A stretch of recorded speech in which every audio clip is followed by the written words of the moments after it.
আজকে 25শে জুলাই বৃহস্পতিবার, আর আজকে আমি রয়েছি আমার শ্বশুর বাড়িতে। এই কয়েকটা দিন এত মজায় কাটছে, ভাবলাম সেই আনন্দগুলো আপনাদের সাথেও শেয়ার করে নিই। সকাল থেকেই আমাদের কাঁঠাল ভাঙা হয়েছে, আর গাছে কত কাঁঠাল হয়ে রয়েছে দেখেছেন তো, গাছে কাঁঠাল হয়ে রয়েছে। আর আগের দিন দেখালাম কত আনারস, আর বাচ্চাগুলোও যেভাবে মজা করছে। ওরা রাস্তায় বেরোলে সেই গাছ দেখেই হোক, গাছে পাকা তাল দেখে, গাছে কখনো নারকেল দেখে বা বাঁশ গাছ দেখেও ওরা কিন্তু আনন্দ ঠিক কুড়িয়ে নিচ্ছে। সেই জন্য এই বাচ্চাদের এই আনন্দটাও যেমন আমার মনকে ভালো করছে। জিনিস তো কাঁঠাল সেটা টিফিনে খাবে না, ভাত নিয়ে খেয়ে দিলে হয়।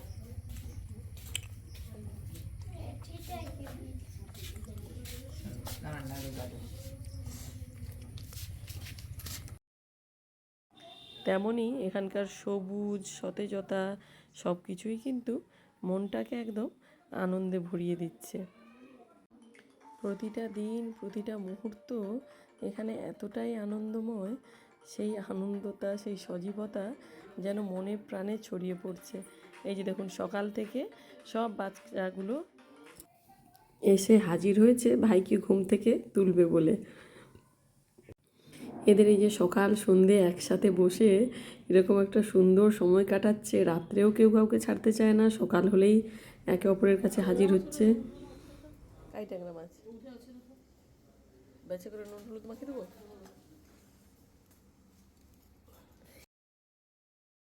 তারপরে একসাথে উনুনে রান্না বান্না, দাদুর সঙ্গে বসে গল্প করা, সব মিলিয়ে না একটা কি যে সুন্দর মুহূর্ত কাটছে। বাচ্চাগুলোর সব স্কুল রয়েছে, ওরাও খেয়ে দিয়ে বেরোবে। তার সঙ্গে আমরাও আজকে আমাদের দেশের বাড়ি পশ্চিম মেদিনীপুর গৌড়া ওইখানে যাব। ফলে আমরাও খেয়ে দিয়ে বেরোবো, যদিও খেয়ে দিয়ে বেরোবো না ভাবছিলাম, সকাল সকালই বেরোবো, কিন্তু দিদিভাই সকাল সকাল রান্নাবান্না বসিয়ে দিয়েছে, বাচ্চারাও খেয়ে যাবে আর আমরাও খেয়ে যাব বলে, ফলে আমরাও খেয়ে দিয়েই বেরোবো। কালকে দেখেছিলি, ভালো লেগেছিল।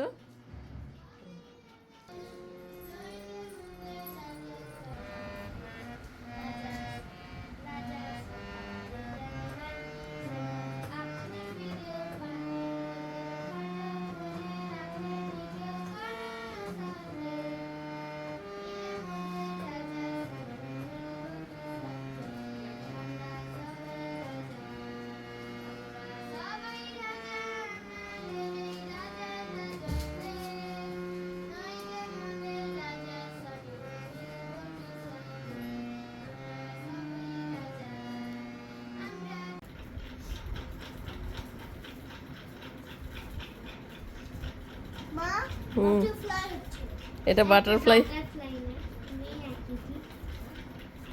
দিদিভাই কি করে আঁকছে শিখে নাও বাবা, তাহলে তুমিও এত সুন্দর আঁকতে পারবে দিদিভাইয়ের মতো করে। A girl.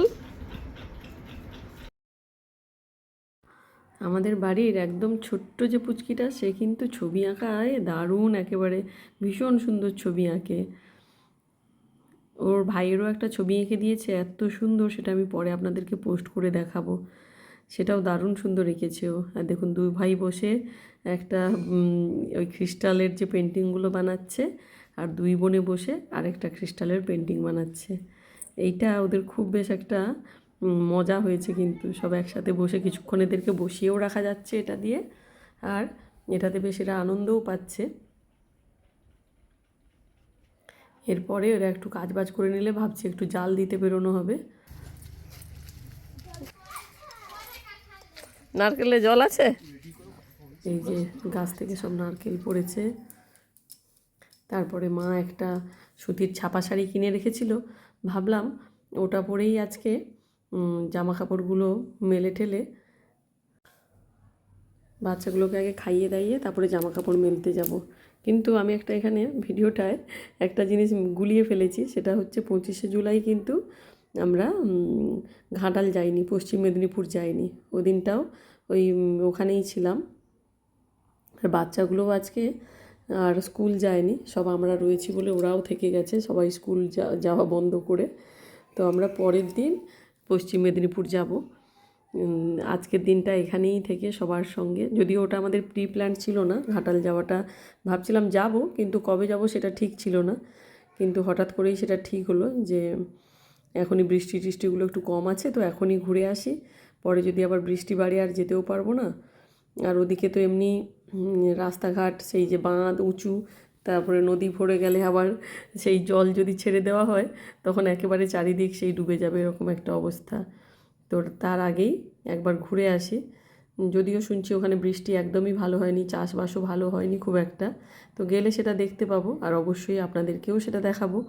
তবে কি বলুন তো, সে বৃষ্টি হোক না হোক আর সে যাই অবস্থাই হোক, ওখানেই আমাদের বেড়ে ওঠা, আমাদের দেশের বাড়ি বা আদি বাড়ি বলতে ওই পশ্চিম মেদিনীপুরেই, ওখানেই এখনও কাকু জেঠু জেঠিমা সবাই রয়েছে। তারপরে আমার মামা বাড়িও ওখানে, মামার মেয়েরা সব রয়েছে, মামা রয়েছে। তো ফলে ওই জায়গাটায় যেতে বরাবরই কিন্তু আমার ভীষণ ভালো লাগে। আর ওই জায়গাটায় যাব বলেই ভাবলাম শাড়িগুলো, এই যে লাল রঙের শাড়িটা দেখছেন, এটা আমার বিয়ের সময়ই বাবা দিয়েছিল। এই শাড়িটা কিন্তু আমার কাছে একটা, মানে যত দামি শাড়ি হোক তার থেকে এই শাড়িটা আমার কাছে কিন্তু ভীষণ মূল্যবান, আর আমার কাছে খুব ভালোও লাগে। এত সফট সুতির শাড়ি, আমি ওই জন্য বাড়ি এলেই এই শাড়িগুলোকে আগে ধুয়ে নিই। অনেক দিন থাকার ফলে না শাড়িগুলো থেকে কেমন একটা গন্ধ ছাড়ে, সে আলমারিতে আপনি যেভাবেই আমি রাখি না কেন। ফলে শাড়িগুলোকে একটু ধুয়ে নিচ্ছি রোদে দিয়ে, হাওয়ায় একটু শুকিয়ে গেলে তারপরে ওগুলোকে নিয়ে ওই ঘাটালে গিয়ে পরবো বলে ওগুলোকেও সব ধুয়ে নিচ্ছি। সে ঘাটালেও পরি বা হচ্ছে এখন তো কিছুদিন দেশের বাড়িতেই রয়েছি, দেশের বাড়িতে থাকলে আমার শাড়ি পরতেই কিন্তু বেশি ভালো লাগে। সব সময় তো সালোয়ার বলুন বা যা কিছু ওগুলো পরাই হয়, কিন্তু শাড়ি পরতে আমার ভীষণ ভালো লাগে। যদিও খুব একটা ভালো পরতে পারি না, কিন্তু শাড়ির প্রতি একটা আলাদাই ভালো লাগা রয়েছে। ওই জন্য সব কটা শাড়িকে ধুয়ে ছাদে মেলে আগে বাচ্চাদেরকে খাইয়ে দাইয়ে সব কিছু করে তারপরে মেলতে এসেছি। ততক্ষণে রোদটা অনেকটাই চলে গেছে, যদি বৃষ্টি চলে আসে ওটাই সমস্যা হবে, যে এই শাড়িগুলো আর শুকাবে না আর কি। বর্ষাকালে এটাই একটা সমস্যা, একসঙ্গে বেশি জিনিস ধুলেই শুকানোর খুব সমস্যা হয়। তো শাড়ি ফাড়ি মেলার পরে ভাবলাম এত সুন্দর একটা ছাদ, সেখানে এরকম আম গাছ জাম গাছ লিচু গাছে ভরে রয়েছে ছাদের পুরো সাইডগুলো, সেই জায়গাটায় কয়েকটা ফটো না তুললে, কয়েকটা ভিডিও না নিলে মনটা কিছুতেই ভরবে না। এরকম ছাদে বিকেলগুলো কাটাতে ভীষণ সুন্দর লাগে কিন্তু। তারপরেই টুপ করে বৃষ্টি পড়া শুরু হলো, যেটাই আশঙ্কা করছিলাম যে শাড়িগুলো মেলার পরপরই বিকেলবেলা একটু যেই না বিকেলটা হয়েছে অমনি বৃষ্টি পড়া শুরু।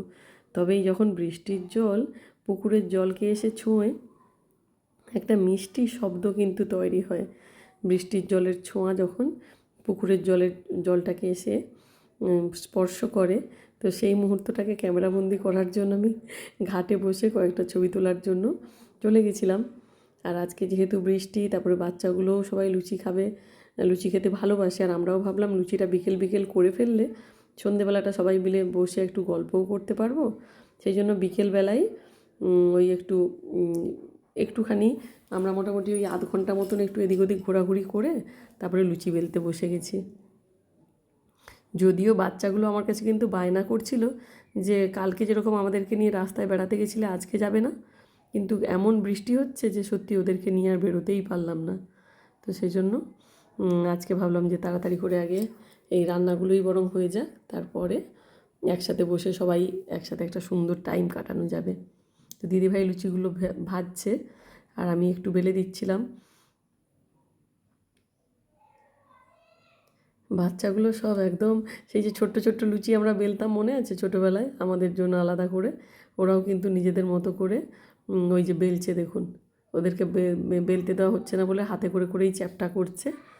আর একজন নিলে তো প্রত্যেককে দিতে হবে, এরও চাই ওরও চাই।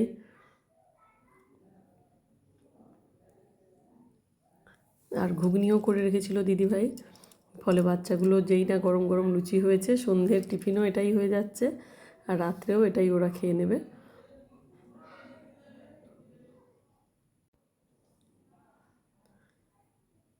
এই যে ঘরোয়া পরিবেশটা, এটা যে বাইরে কী পরিমাণে মিস করি সে বলে বোঝানোর নয়। সব বাচ্চাগুলো একসঙ্গে পড়তে বসেছে, হ্যাঁ। আর এই যে আমাদের পুচকিটা, ও তো ভাইকে একেবারে ছাড়বে না, দাদা ভাইটাও একই। এদের এই ভালোবাসাটা বন্ডিংটা যেন সবসময় এরকমই থাকে, ঈশ্বরের কাছে আমি শুধু এটাই প্রার্থনা করি। এরা একে অপরকে যেন এরকমভাবেই জড়িয়ে রাখে সব সময়। এদের এই যে অনাবিল আনন্দ, এর মতন মনে হয় দামি পৃথিবীতে আর কিছুই নেই। আর আলমারি ঘাঁটতে ঘাঁটতে আমার বিয়ের কার্ড, বিয়ের মেনু সব কিছুই দেখতে পেলাম, ভাবলাম ওটাও আপনাদেরকে একবার দেখাই, আর আমারও মেমোরি হয়ে থাকবে। যখন সবসময় এগুলো তো আর সঙ্গে নিয়ে যাই না, এটা এখানে ভিডিওতে থাকলে কখনো ইচ্ছে হলে টুক করে পেজে ঢুকে দেখে নেব। ভিডিওগুলো ভালো লাগলে অবশ্যই কিন্তু কমেন্টস করে জানাবেন। ভালো থাকবেন।